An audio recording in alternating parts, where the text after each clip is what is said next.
নমস্কার, সকলকে স্বাগত জানাই। বিশেষ করে মাধ্যমিক পরীক্ষা যারা দিচ্ছ তাদেরকে স্বাগত জানাই, কারণ আজকের ভিডিও তাদের জন্যই। আর মাধ্যমিক পরীক্ষা আর মাত্র রয়েছে 10টা দিন, একটা বছর তোমরা পার করতে চলেছ। আর জীবনের সবথেকে বড় পরীক্ষা তোমরা দিতে চলেছ অ্যাকাডেমিক্যালি। তো আমরা এই ভিডিওর মাধ্যমে কী জানাবো সেটা বলে নিই।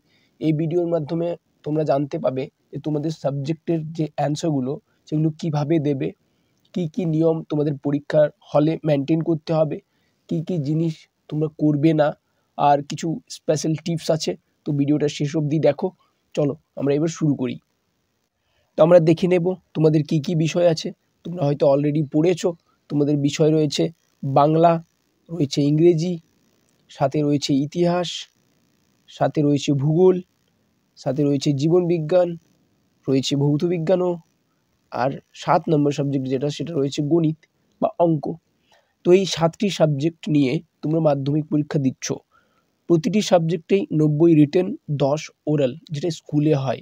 তো এখান থেকে আশা করি সবাই 9-10 পেয়েই যাও।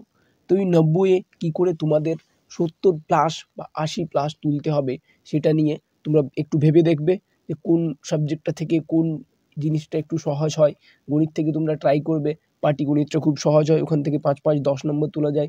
বীজগণিতটাও সহজ হয় মোটামুটি জানতে গেলে। উপপাদ্য 2টো থাকে, সমপাদ্য একটা থাকে, একটা গ্রাফ থাকে, এই হিসাবে করবে। জীবনবিজ্ঞান থেকে শর্ট কোয়েশ্চেনগুলো যত পড়বে তত ভালো নম্বর পাবে। 2 নম্বরের কোয়েশ্চেন, 3 নম্বরের কোয়েশ্চেন বেশি থাকে। ইতিহাসে চেষ্টা করবে 8 নম্বরের বড় কোয়েশ্চেন কীভাবে করব। ইংরেজিতে চেষ্টা করবে যে সিন আনসিন থেকে কীরকম কী নম্বর আসে। বাংলাতে চেষ্টা করবে যে আমি গল্পগুলো সেরকমভাবে পড়েছি, তোমরা হয়তো পড়েছো সেই গল্প। ভৌত বিজ্ঞান থেকেও সেম, ভূগোল থেকেও সেম। তো তোমরা এগুলো সাবজেক্টগুলো তো সবই পড়েছো, কিন্তু তোমরা জানতে হবে যে নিয়মটা কিভাবে লেখা যাবে উত্তরগুলো, যেখান থেকে তোমরা নম্বর পাবে। তো সেটা আমরা চলো পরের টপিকে দেখি যে কিভাবে কি লিখবে। আমি তোমাদের কিছু নিয়মের তালিকা তৈরি করেছি, তো যেখানে যে নিয়মগুলো তোমাদের মেনটেন করতে হবে, কি নিয়ম তোমরা পালন করবে। প্রথমটা দেখো, প্রশ্নপত্র ভালো করে পড়ে নেবে। তোমাদের পরীক্ষা টোটাল থাকে 3 ঘন্টা 15 মিনিট, টোটাল 90 নম্বরের কোয়েশ্চেন। তো প্রশ্নপত্র ভালো করে পড়ার জন্য 15 মিনিট সময় দেয়, বাকি 3 ঘন্টা তোমরা লিখতে পারো। তো এই সময়টার মধ্যে তোমরা চেষ্টা করবে যে প্রশ্নগুলো টোটালি কভার করার, পড়ে নিয়ে যে কোনগুলো আমি পারবো, কোনগুলো পারবো না। যেগুলো পারবো সেগুলো দাগ দিয়ে রাখবো, আর যেগুলো একটু ট্রাই করলে পারবো, মানে একটু কষ্ট হবে লিখতে হয়তো, সেগুলো পরে করবো। ওকে, 2 নম্বরটা দেখে নিই। 2 নম্বর কি হচ্ছে, খাতার 3 দিকে মার্জিন টানার চেষ্টা করবে। তোমরা খাতাটা এমনভাবে সাজাবে যে খাতা দেখবেন, যিনি খাতা দেখবেন পরে, তিনি যেন খুশি হয়ে যান ওই খাতাটা দেখতে গেলে। তাহলেই তোমরা ভালো নম্বর পাবে। ওনাকে খুশি করতে পারলে, খাতা যে দেখবে তাকে খুশি করতে হবে। সেই হিসাবে তোমাদের মার্জিন টানার চেষ্টা করবে। উপরে একটা মার্জিন টানলে, নিচে একটা মার্জিন টানলে, আর একটা বাঁ সাইডে করে মার্জিন টানলে। ওকে, মোট কথা এরকম একটা টানলে, দেখিয়ে দিই একবার, এরকম টানলে আর এরকম টানলে আর এরকম টানলে, এই সাইডটা তোমরা ফাঁকা ছেড়ে দিও। ওকে, তো এরপর আমরা দেখব পরের অর্থাৎ 3 নম্বর যে এটা রয়েছে সেটা আমরা দেখব। 3 নম্বর রয়েছে এমসিকিউগুলো প্রথমে করে নেবে, যেগুলো কনফার্ম থাকবে। এমসিকিউগুলো এই জন্যই প্রথমে করতে বলছি, কারণ প্রথমে মাথা ঠান্ডা থাকে। আর এমসিকিউ করার সময় তোমার মাথা ঠান্ডা রাখা খুব জরুরি। চেষ্টা করবে এমসিকিউগুলো যেগুলো তোমার জানা, যেগুলো কভার করা যাবে সহজে, সেগুলো করে নেবে। বড় কোয়েশ্চেন কিন্তু পরেই টাচ করবে। 4 নম্বর যে নিয়মটা তোমাদের আমি দিয়েছি সেটা হচ্ছে চেষ্টা করবে সুন্দর করে লেখার, ও একটু লাইনের সাথে লাইনের গ্যাপ রাখার।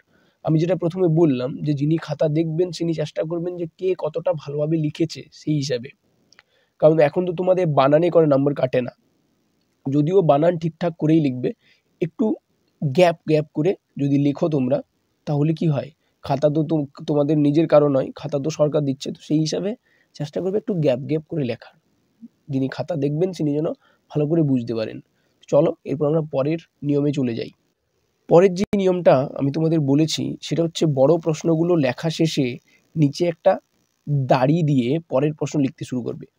ধরো এইটা বড় প্রশ্ন আমার লেখা শেষ হয়ে গেল, তো এখানে আমি নিচে একটা দাড়ি দিলাম, এখানে একটা গোল দিলাম, একটা দাড়ি দিলাম। এতে কি হয়, যিনি খাতা দেখেন তিনি বুঝতে পারেন যে এই কোয়েশ্চেনটা এখানে সলভ হয়েছে। পরের কোয়েশ্চেন, ধরো 2 নম্বর কোয়েশ্চেন এইভাবে শুরু করবে। ওকে, এটা মাথায় রাখবে। 6 নম্বর যে নিয়মটা আমি বলছি, সেটা হচ্ছে চেষ্টা করবে পরপর প্রশ্নগুলো করার। অর্থাৎ আমি বলতে চাইছি যে ১ এর হয়ে গেল, তারপর ২ এর, তারপর ৩ এর, এইভাবে। ১ এর ডিরেক্ট, তারপর ৩ এর, এইভাবে করতে গেলে কি হয়, যিনি খাতা দেখেন ওনার প্রশ্নগুলো পড়তে অসুবিধা হয়। উনি তো প্রশ্নপত্র কাছে রেখে খাতা দেখেন। তো সেই হিসাবে তোমাদের এটা লক্ষ্য রাখতে হবে। চেষ্টা করবে এটা করার। যদি ওটা না করলে কোনো অসুবিধা নেই। এটা কিন্তু শুধু দেখার ক্ষেত্রে ইফেক্ট কিন্তু কোনো পড়ে না। ৭ নম্বর যেটা হচ্ছে, সেটা হচ্ছে চেষ্টা করবে দুটো কালি ব্যবহার করার। কালো এবং ব্লু। কালো এবং ব্লু ছাড়া অন্য কোনো কালি তোমরা খাতায় ব্যবহার করতে পারবে না, যেটা নিয়মাবলীতে আগেই লেখা থাকে।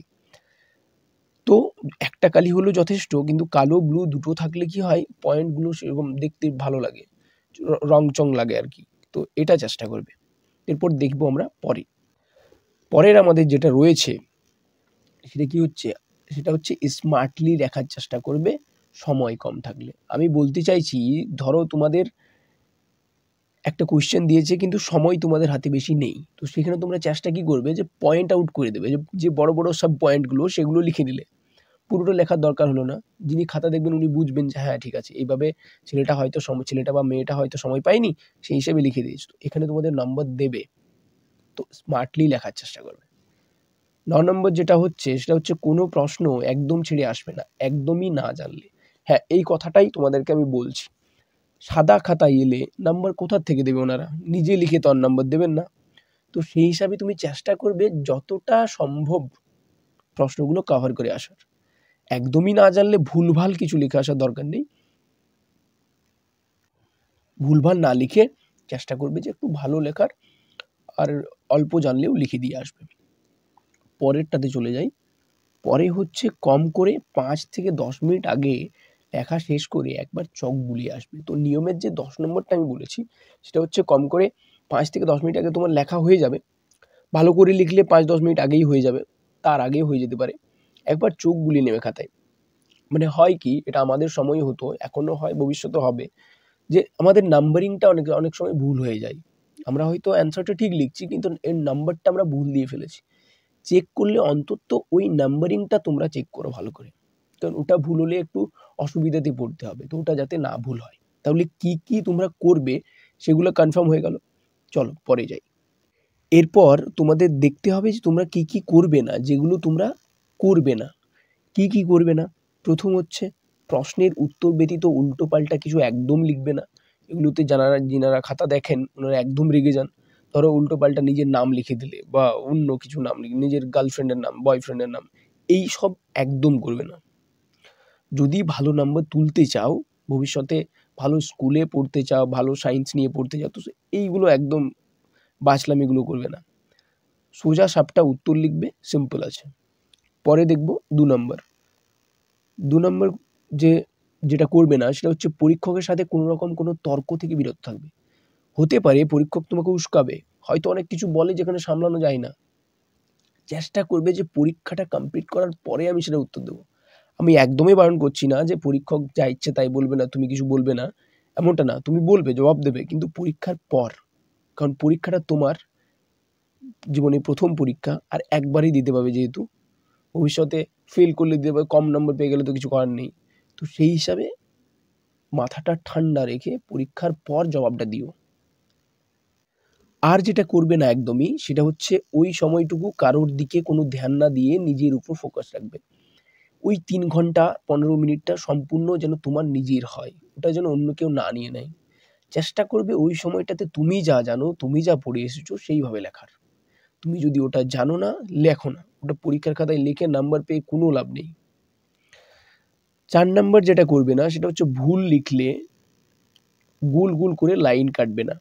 যেটা প্রায়শই সবাই বলে থাকে। ধরো এটা আমরা লিখলাম। এটাকে এইভাবে কাটার কোনো প্রয়োজন নেই। কাটবে কেমনভাবে? একটা সোজা দাড়ি দিয়ে। মাঝে একটা সোজা দাড়ি দিয়ে কাটবে। ব্যাস, স্যার বুঝে যাবেন যে হ্যাঁ, এটা কাটা হয়েছে। পরের যেটা একদম করবে না, সেটা হচ্ছে এমসিকিউর উত্তর অপশন ছাড়া অন্য অপশনে দাগ দেবে না। এমসিকিউর জন্য দাগ দেওয়ার যে ছকটা থাকে, দাগ দেওয়ার এরকম একটা ছক থাকে হয়তো। তো এখানে যে দাগটা দিও, এখানে এইভাবে যে দাগটা দেওয়া হয়, সেটা যেন ভুল কোনো ছকে বা ভুল কোনো অপশনে না দাগ দেওয়া হয়। সেটা ভেবে চিন্তে দুবার দেখে, তারপরে টাইম থাকবে তোমাদের হাতে, সেই হিসাবে করবে। তাহলে এগুলো তোমরা একদম করবে না। এরপর সঙ্গে কি নিয়ে যাবে এগুলো আমি শেষে রেখেছি এইজন্য, কারণ ভিডিওটা শেষ পর্যন্ত দেখলে তোমরা বুঝতে পারবে আর মাথায় ঢুকে যাবে একদম। তো তোমরা কি সঙ্গে নিয়ে যাবে সেটা একবার বলে নিই। প্রথমত তোমাদের অ্যাডমিট কার্ড পরীক্ষার আগের দিন ব্যাগেই ভরে নেবে।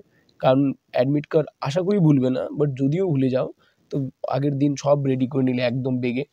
সাথে ফটো, আধার কার্ড যদি লাগে তো, এখন জানি না লাগে কি না, হয়তো লাগে। তো আধার কার্ডটা কনফার্ম ভরে নেবে, নাও লাগলে ফটোও নিয়ে নেবে ১-২ কপি। আর যে বিষয়ের পরীক্ষা সে বিষয়ের বই, ওই বইটা এই জন্য নেবে কনফিডেন্স লেভেলটা বাড়ানোর জন্য। পরীক্ষার বাইরে গিয়ে পড়ার কোনো প্রয়োজন নেই, তুমি রাত অবধি যাহা পড়েছো ওটাই কাজে লাগবে। যদি রাত অবধি পড়েছো তো অতদিন ১ বছর পড়েছো তো ব্যাস হবে। আর যদি পড়োনি তো ওই ২ ঘন্টা বাসে গিয়ে লোক দেখানো কিছু লাভ নেই। আর লাস্ট টিপস যেটা শুধুমাত্র আমার, হতে পারে তোমাদের এগুলো পছন্দ নাও হতে পারে, বাট যেগুলো আমি চাইছি যে এগুলো তোমরা যদি করো তাহলে খুব ভালোভাবে পরীক্ষা হবে, খুব ভালো পরীক্ষা হবে। না করলেও হবে তোমাদের নিজের পছন্দ মতো, বাট আমি চাইছি এগুলো করো, চেষ্টা করো, কারণ আমিও অভিজ্ঞতা থেকেই বলছি। তো লাস্ট যে টিপস আমি তোমাদের দিতে চাইছি সেটা হচ্ছে পরীক্ষার দিনে নতুন কিছু পড়বে না, যা পড়েছো যথেষ্ট ভেবে যাবে। এটা হয় কি যে পরীক্ষার দিন হুট করে কেউ এলো, ভাই এই কোয়েশ্চেনটা করেছিস? তখন তুমি বলবে না এটা তো করিনি। তখন ওটা পড়তে গিয়ে বাকিগুলো কিন্তু গুলিয়ে ফেলবে। সেই জিনিসটা যেন না হয়। কারো কাছে কোনো দরকারও নেই বলার যে তুই কোনটা পড়েছিস বা আমি কোনটা পড়েছি, কিছু বলার দরকারও নেই। আর চেষ্টা করবে যে ওইসব থেকে দূরে থাকার। যা পড়েছি যথেষ্ট পড়েছি ওগুলো থেকেই পড়বে, ওগুলোই লিখব। পরের যেটা হচ্ছে সেটা হচ্ছে বাসে ট্রেনে পড়ে কোনো লাভ হয় না, বরং যা মাথায় থাকে সেটা ভুলে যাওয়া হয়। একদমই ঠিক। কোনো মেয়েকে বা কোনো ছেলেকে ইমপ্রেস করার জন্য পড়ে কোনো লাভ নেই। তুমি রাত অবধি যা পড়েছো ওটাই থাকে। গান শুনো বরং, হেডফোন লাগিয়ে গান শুনতে শুনতে একদম বিন্দাস যেও, পরীক্ষা দিও, বরং ওটা ভালো। পরের যেটা, কম কথা বলার চেষ্টা করবে, সেই দিন মনোযোগ থাকবে বেশি। সেদিন চেষ্টা করবে একটু কম কথা বলার। কম কথা এই জন্য বলার কারণ আমাদের মাথা সবসময় ওইভাবেই চলে, আমরা যত বেশি বলি তত বেশি মাথায় নিতে পারি না, আমরা যত কম কথা বলি তত মাথায় বেশি নিতে পারি। তো সেই হিসাবে সেদিন ঠান্ডা, কারোর সাথে কোনো তর্ক নয়, কারোর সাথে কোনো ঝগড়া নয়, আরামসে মা বাবাকে প্রণাম করে একদম সেরে মাধ্যমিক পরীক্ষা দিতে যাবো বাবা, গল্প শেষ করে দেবে। প্রণাম করে, ঠাকুর প্রণাম করে, যে ইচ্ছা তাই করে একদম মন থেকে চলে যাও গুরুজনদের প্রণাম করে। তো এই ভিডিওটা এই জন্যই করেছিলাম যাতে তোমাদের এগুলো সুবিধা হয়। আর বাদবাকি তো অল দ্য বেস্ট তোমাদের জন্য আমি সবসময় বলি, প্রতিটা ভিডিওতেই বলি। থ্যাংক ইউ তো বলেই থাকি, কারণ তোমরা দেশের ভবিষ্যৎ, ঘরেরও ভবিষ্যৎ, ফ্যামিলিরও ভবিষ্যৎ, আর আমাদেরও ভবিষ্যৎ। তো সেই হিসাবে ভালো করে পড়াশোনা করো, ভালো করে পরীক্ষা দাও, মাথা একদম ঠান্ডা রাখো। যদি কোনো কোয়েশ্চেন থাকে, যদি কোনো কিছু জানার থাকে তো কমেন্ট বক্সে জানাও। Thank you.